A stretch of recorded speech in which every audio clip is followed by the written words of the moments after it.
నమస్తే. మాజీ మంత్రి హరీష్ రావుకి ఫోన్ ట్యాపింగ్ అంశంలో సిట్ విచారణకు రావాలంటూ ఈరోజు నిన్న రాత్రి అయితే నోటీసులు ఇవ్వడం జరిగింది. సో ఈ నేపథ్యంలోనే ఈరోజు విచారణకు అయితే వెళ్ళడం జరిగింది. సో దీనికి సంబంధించి మనతో పాటు మాట్లాడడానికి తెలంగాణ ఉద్యమకారులు BRS party senior leader MLC Deshapati Srinivas గారు మనతో పాటు ఉన్నారు. సార్ నమస్తే.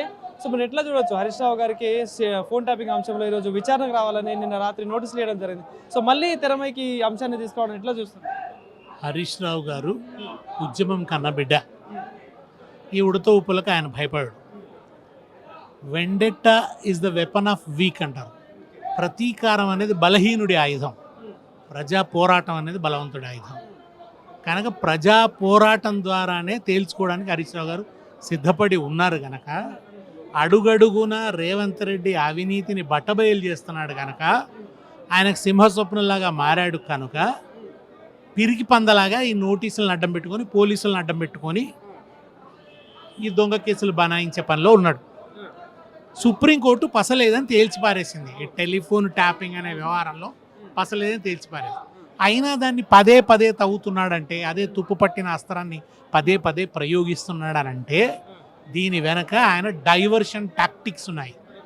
ఈ చీప్ టాక్టిక్స్తో, ఈ చవకబారు ఎత్తుగడలతో, ఈ పొలిటికల్ స్టంట్స్తో ఎక్కువ కాలం ప్రజల్ని మభ్యపెట్టలేవు రేవంత్ రెడ్డి.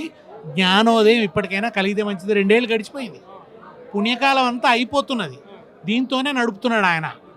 అంటే వరుసగా ప్రభుత్వంలోకి వచ్చినప్పుడు అటు కేసీఆర్ గారిపై కాళేశ్వరం అంశం కావచ్చు, కేటీఆర్ గారిపై ఫోన్ ఏమంటారు ఫార్ములా ఈ కార్ రేస్ విషయంలో కావచ్చు, ఇట్లా వరుసగా నోటీసులే వస్తూ ఉన్నాయి అందరు బీఆర్ఎస్ నాయకులపై.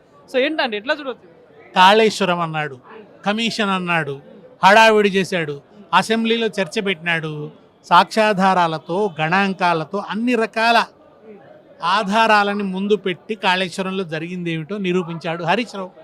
తోక ముడిచి సిబిఐకి అప్పచెప్పాడు. ఏమైంది మరి? నువ్వే కదా దాన్ని విచారణ చేస్తుంది. సిబిఐకి అప్పచెప్పాడు.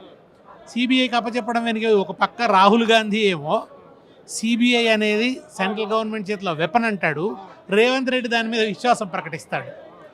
ఇది ఆయనలో ఉన్న కాంట్రడిక్షన్. పొద్దంతా రాహుల్ గాంధీ జపం, రాత్రి అయితే మోడీతో సంసారం. చంద్రబాబు నాయుడు పాదసేవ నిరంతరం. చంద్రబాబు నాయుడు మద్దతు నిలబడ్డాడు ఆయన. తెలంగాణ ప్రజల మద్దతు నిలబడలేదు ఇవాళ. చంద్రబాబు నాయుడు పంపే అవినీతి డబ్బు సంచులతో పిసిసి అధ్యక్షుడై ఒక్కొక్కరిని కొంటూ, బ్యాగులు పంచుతూ, పైసలు ఎగజల్లుతూ ముఖ్యమంత్రి పీఠాన్ని అధిష్ఠించాడు తప్ప ఓ ప్రజా పోరాటం నుంచి రాలేదు, ఓ ప్రజల సమస్యల కోసం ఉద్యమించి రాలేదు. అటువంటి చరిత్ర లేదు ఆయనకి. Very bad example in politics is Revanth Reddy. అంటే బీఆర్ఎస్ పార్టీని బొంద పెడతాం, బీఆర్ఎస్ పార్టీ గద్దెలన్నీ కూలగొడతాం అని చెప్పేసి మొన్న మాట్లాడడం జరిగింది ఒక సభలో. సో ఎట్లా చూడొచ్చు? అదొక చీప్ టాక్టిక్స్. ఆయన బొగ్గు స్కామ్ నుంచి దృష్టి మళ్లించడానికి వేసిన ఎత్తుగడ. ఇక మనం దిమ్మెల గురించి చర్చిస్తాం. ఇక్కడ చర్చించాల్సింది దిమ్మెల గురించి కాదు, బొగ్గు గనుల్లో రేవంత్ రెడ్డి పూసుకున్న మసి గురించి చర్చించాలి. ఇప్పుడు నువ్వు ఎందుకు ఫీల్డ్ విజిట్ అనేటువంటి నిబంధన తీసుకొచ్చావు? ఎక్కడ లేనిది. ఇవాళ మీ మంత్రుల మధ్య కాట్లాట ఏమిటి? ఒక్కొక్కరికి అప్పచెప్పాలనుకుంటున్నారు టెండర్లు. ఆ టెండర్లు నాకని కొట్టుకుంటున్నారు ఇవాళ మీరు. ఇందులో నువ్వు సందట్లో సడేమి అని మీ బావమరిదికి ఇచ్చేసినావు. అది కాస్త హరీష్ రావు గారు బయట పెడితే తట్టుకోలేక, అంటే ద పవర్ఫుల్ ప్రెస్ మీట్ అన్నమాట అది హరీష్ రావు గారిది. పొద్దున ప్రెస్ మీట్ అది ఎట్లా తగిలిందంటే రేవంత్ రెడ్డికి మైండ్ బ్లాంక్ అయింది.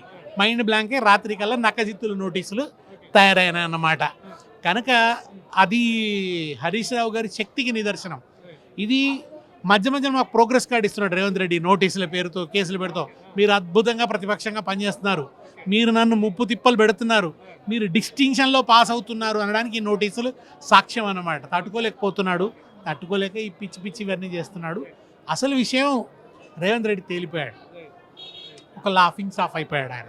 ఒక ప్రహసనం అయిపోయింది ఆయన పరిపాలన. హాస్యాస్పదం అయిపోయాడు, పరిహాసాస్పదం అయిపోయాడు. ఆ బజారు భాషతో ఒక బ్యాడ్ ఎగ్జాంపుల్గా నిలిచిపోయాడు. తెలంగాణ చరిత్రలో రేవంత్ రెడ్డి పరిపాలనా కాలం అనేది చీకటి దినాలుగా గుర్తుండిపోతాయి. ఒక బ్యాడ్ ఎగ్జాంపుల్గానే రేవంత్ రెడ్డి మిగిలిపోతాడు.